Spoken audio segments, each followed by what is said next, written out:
आज हम डिस्कस करेंगे हमारा topic linkage and what is crossing over and how linkage and crossing over is used in gene mapping. हम ये दोनों टॉपिक आज डिस्कस करेंगे।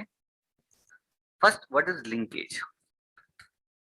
एक हमने क्रोमोसोम के स्ट्रक्चर और फाइन स्ट्रक्चर ऑफ जीन से हमारी अंडरस्टैंडिंग इतनी आ गई है कि जीन कहाँ पे होंगे। तो हमारे पास कई सारे जीन हैं। There are thousands and thousands of gene 30-40,000 genes एक सिंगल ऑर्गेनिज्म के अंदर होते हैं। कहाँ होते हैं? They are present on chromosome, chromosome में होते हैं।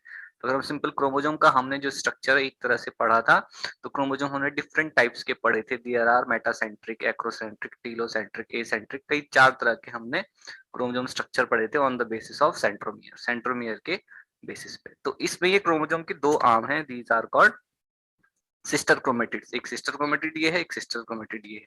तो ये एक सिंगल क्रोमोसोम का जब रेप्लिकेशन होता है तो वी गॉट 2 सिस्टर क्रोमेटिड्स। अब इन सिस्टर क्रोमेटिड्स में we have sequence of gene. यहाँ पे क्या है? अलग अलग जीन्स प्रेजेंट है। जीन क्या है? सीक्वेंस ऑफ न्यूक्लियोटाइड, न्यूक्लियोटाइड के सीक्वेंस है। इस तरह से ए टी सी जी जी सी, ऐसे कई सारे सीक्वेंस हैं, वो मिलकर के एक जीन बना रही हैं, जो हमने फाइन स्ट्रक्चर ऑफ जीन में डिस्कस किया था। अब हमें पता है there are thousands and thousands of gene, 30 to 40 के genes in a single organism. एक मैं नॉर्मल नंबर बता रहा हूँ, ये बहुत ज्यादा भी हो सकता है और कम भी हो सकता है इससे, छोटे ऑर्गेनिज्म के लिए। लेकिन जो नंबर ऑफ क्रोमोजोम्स है, जो क्रोमोजोम का नंबर है, टोटल नंबर ऑफ क्रोमोजोम जो ऑर्गेनिज्म में होते हैं, they are very very less. तो जैसे ह्यूमन के अंदर there are 23 pairs of chromosome, 23 pairs हैं, जिसमें 22 ऑटोसोम्स और 2 sex chromosome in male X and Y और in female X and X. तो हमारे पास नंबर ऑफ क्रोमोजोम बहुत कम है, लेकिन नंबर ऑफ जीन्स बहुत ज्यादा है। इसका मतलब एक क्रोमोजोम पे कई सारे जीन प्रेजेंट हो। अब जब ये जीन एक साथ प्रेजेंट है, तो कुछ जीन ऐसे होंगे जो एक दूसरे के बिल्कुल पास होंगे। जैसे यहाँ पे अगर कोई ए जीन है और यहाँ पे बी जीन है, तो ये जीन ए जीन और बी जीन, इनका इनहेरिटेंस। और अगर सपोज करो यहाँ पे कोई दूसरा क्रोमोजोम है, सपोज हमारे पास हमारा वाई क्रोमोजोम है, तो इस पे जो जीन होगा, सपोज यहाँ पे सी एंड डी जीन है, तो ये सी और ये ए जीन या ये बी जीन, ये डी और ये बी जीन, इनका inheritance it must be different. इनमें कुछ ना कुछ तो अंतर होगा। क्यों? क्योंकि ये दोनों एक दूसरे के पास हैं और ये ए और सी एक दूसरे से दूर हैं, अलग अलग क्रोमोजोम पे प्रेजेंट है। इनके बीच में कुछ ना कुछ डिफरेंस जरूर होगा इनकी इनहेरिटेंस पे। यानी जब ये एक जनरेशन से दूसरी जनरेशन जाएंगे, तो इनकी इनहेरिटेंस में there must be some difference. तो ये जो डिफरेंस होता है, इसी डिफरेंस को समझाने के लिए लिंकेज का कॉन्सेप्ट आया है। तो व्हाट इज लिंकेज? लिंकेज का मतलब होता है कि जो जीन्स, ऐसे जीन्स जो क्रोमोजोम में एक दूसरे के साथ रहते हैं, सपोज यहाँ पे ए एंड बी सी, अगर ये जीन एक दूसरे के साथ हैं ना क्रोमोजोम, तो उनकी जो टेंडेंसी होती है, जब वो एक जनरेशन से दूसरी जनरेशन में जाएंगे, तो उनकी टेंडेंसी होती है कि वो एक साथ ही जाए। यानी अगली जनरेशन में जब पहुंचेंगे, तो वहां पे भी मोस्ट प्रोबेबली क्या होगा, ये ए बी और सी एक दूसरे के साथ ही जाएंगे, एक जनरेशन से दूसरी जनरेशन। यानी ऐसे जीन जो एक दूसरे के साथ क्रोमोजोम में प्रेजेंट होते हैं, they tend to inherit with each other, tend to stay together, एक दूसरे के साथ ही stay together। कब? जब वो एक जनरेशन से दूसरी जनरेशन जाते हैं, पेरेंटल से F1 जनरेशन, F1 से F2 जनरेशन। और इस तरह के जीन को हम कहते हैं लिंक्ड जीन, लिंक्ड जीन, एक दूसरे से जुड़े हुए। लिंक का मतलब क्या है? जुड़ना, ताला। एक जैसे लिंक होती, लिंक ऐसे लिंक्ड चेन होती है, तो एक दूसरे से जुड़ी होती है। तो ऐसे ही लिंक्ड जीन जो होते हैं, दे आर कनेक्टेड, एक दूसरे से जुड़े होते हैं। और इस फिनोमिना को, एक जनरेशन से दूसरी जनरेशन में जीन्स के एक साथ जाने की जो फिनोमिना होता है, इस फिनोमिना को हम कहते हैं लिंकेज। इसको हम लिंकेज कहते हैं। अब एक पूरा का पूरा क्रोमोजोम है, ये पूरा का पूरा एक क्या है? एक लिंकेज ग्रुप है। यानी इसके जो जीन्स होंगे वो क्या करेंगे? हमेशा एक दूसरे के साथ टेंड की टेंडेंसी होगी एक जनरेशन से दूसरी जनरेशन जाने की। तो हमारे पास अगर कई सारे क्रोमोजोम्स हैं, बहुत सारे हमारे पास क्रोमोजोम्स हैं, तो ये सब क्या एक मिलकर के क्या बनाएंगे? इसके जो जीन्स होंगे वो सारे एक दूसरे से लिंक्ड हैं, इसके भी लिंक्ड है, इसके भी लिंक्ड है। तो ये जो अकेला क्रोमोसोम है, इसको अकेले को हम कहते हैं लिंकेज ग्रुप, इसको हम कहते हैं लिंकेज ग्रुप। लिंकेज ग्रुप यानी ऐसे जीन्स जो साथ रहते हैं, एक ही क्रोमोसोम में एक ही साथ रहने की जिनकी टेंडेंसी होती है। तो अगर सपोज करिए यहाँ पे ये ए जो है वो किसी टॉल प्लांट के लिए जीन है, टॉल, और ये जो बी है ये क्या है, रेड फ्लावर के लिए है।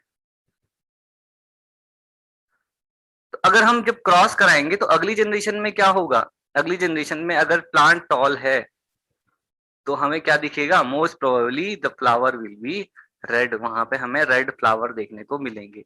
तो ये जीन साथ में एक्सप्रेस ही होंगे, जब जीन एक साथ इनहेरिट होंगे जीनोटाइप में तो एक्सप्रेस भी साथ में ही होंगे। तो यही लिंकेज होता है। अब ये जो लिंकेज का फिनोमिना है ये आया कहाँ से, एक तरह से ये बैटिसन एंड पुनेट ने एक एक्सपेरिमेंट किया था।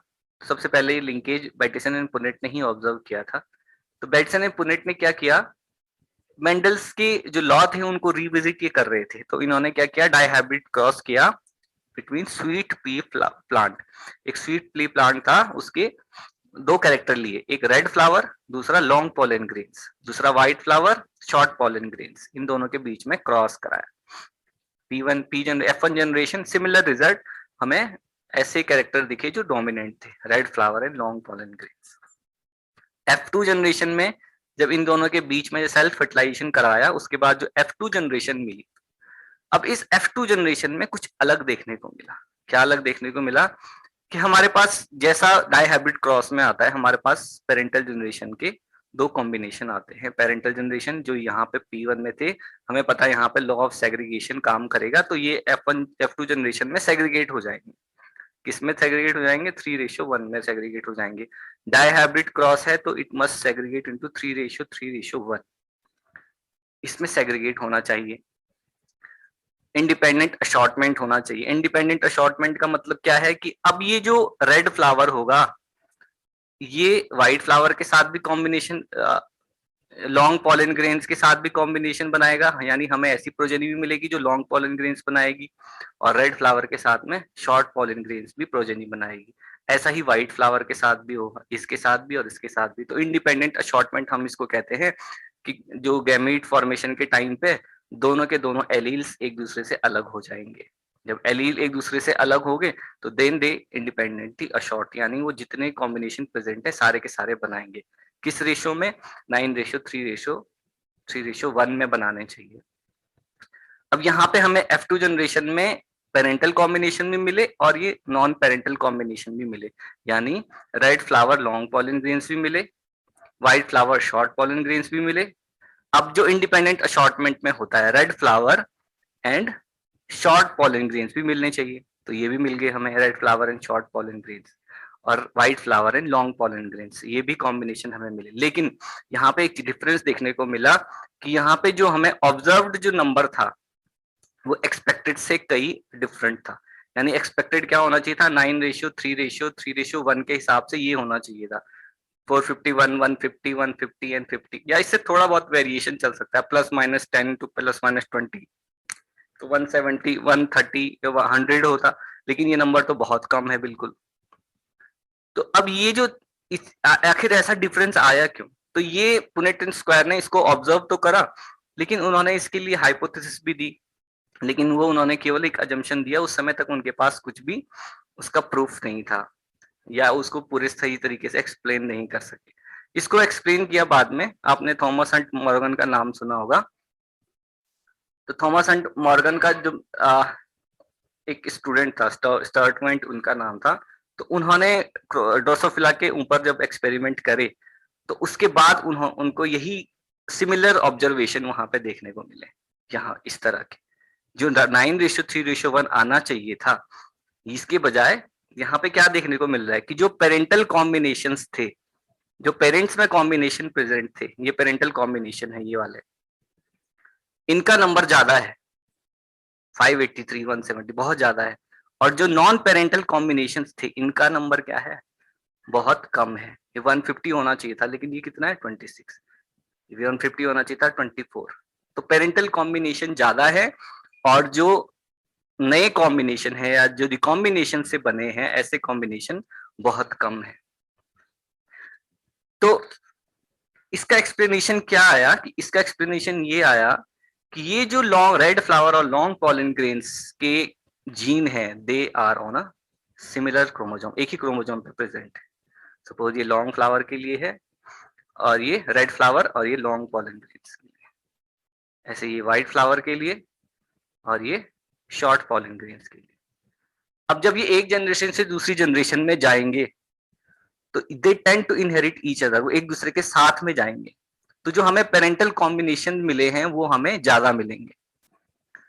लेकिन अब कुछ कॉम्बिनेशन हमें नए भी मिले हैं। अब हमें क्या मिला है, ए और बी ऐसा ही नहीं मिला, हमें क्या मिला है, कुछ ऐसे भी हमें मिले हैं देखने को, इस तरह से। ये ऐसे क्या मिले हैं, ये नए कॉम्बिनेशन। तो ये नए कॉम्बिनेशन कहाँ से मिले, तो इसका मतलब कि जो ये लिंकेज की प्रोसेस हम अभी बता रहे हैं कि जब वो साथ में जा तो रहे हैं लेकिन पूरी तरह से नहीं, यानी जो लिंकेज है, लिंक्ड जो जीन है एक जनरेशन से दूसरी जनरेशन में, जब वो साथ तो जा रहे हैं लेकिन सब में नहीं जा रहे हैं, कुछ में ये जो प्रोसेस है वो क्या है, इनकम्प्लीट है, इनकम्प्लीट। तो इस प्रोसेस को हम बोलते हैं इनकम्प्लीट लिंकेज। तो लिंकेज के दो पार्ट हो गए, linkage can be of two type, पहला जिसको हम बोलते हैं कंप्लीट लिंकेज, दूसरा जिसको हम बोलते हैं इनकम्प्लीट लिंकेज। कंप्लीट लिंकेज का मतलब क्या है कि यहाँ ये वाला, कि ये जो जनरेशन है वो जैसा पेरेंट्स में था वैसे ही ऑफस्प्रिंग में देखने को मिलता है। जीन जैसे पेरेंट्स में सीक्वेंस में थे, वही सीक्वेंस या वही फिनोटाइप, वही जीनोटाइप हमें ऑफस्प्रिंग में भी देखने को मिलता है। तो gene tend to inherit each other, एक दूसरे के साथ ही एक जनरेशन से दूसरी जनरेशन जाते हैं। जहां पे ये प्रोसेस कंप्लीट होगी उसको हम कंप्लीट लिंकेज कहते हैं। लेकिन अगर कहीं पे हमें नए कॉम्बिनेशन देखने को मिलते हैं तो उसको हम बोलते हैं इनकम्प्लीट लिंकेज। अब ये इनकम्प्लीट लिंकेज कैसे होता है, ये होता है by the process of crossing over. ये क्रॉसिंग ओवर की वजह से होता है। क्रॉसिंग ओवर क्या हुआ, क्रॉसिंग ओवर का मतलब है exchange of genetic material between chromosome, यानी एक क्रोमोजोम से दूसरी क्रोमोजोम में जेनेटिक मटेरियल का एक्सचेंज। अब ये जेनेटिक मटेरियल का एक्सचेंज होगा कैसे, हमेशा ये जो एक्सचेंज होगा it will be by between homologous chromosome, हमेशा दो होमोलॉगस क्रोमोजोम्स के बीच में ही क्रॉसिंग ओवर की प्रोसेस होती है। ये क्रॉसिंग ओवर आपने मियोसिस में पढ़ा होगा। मियोसिस में हमें देखने को मिलता है जो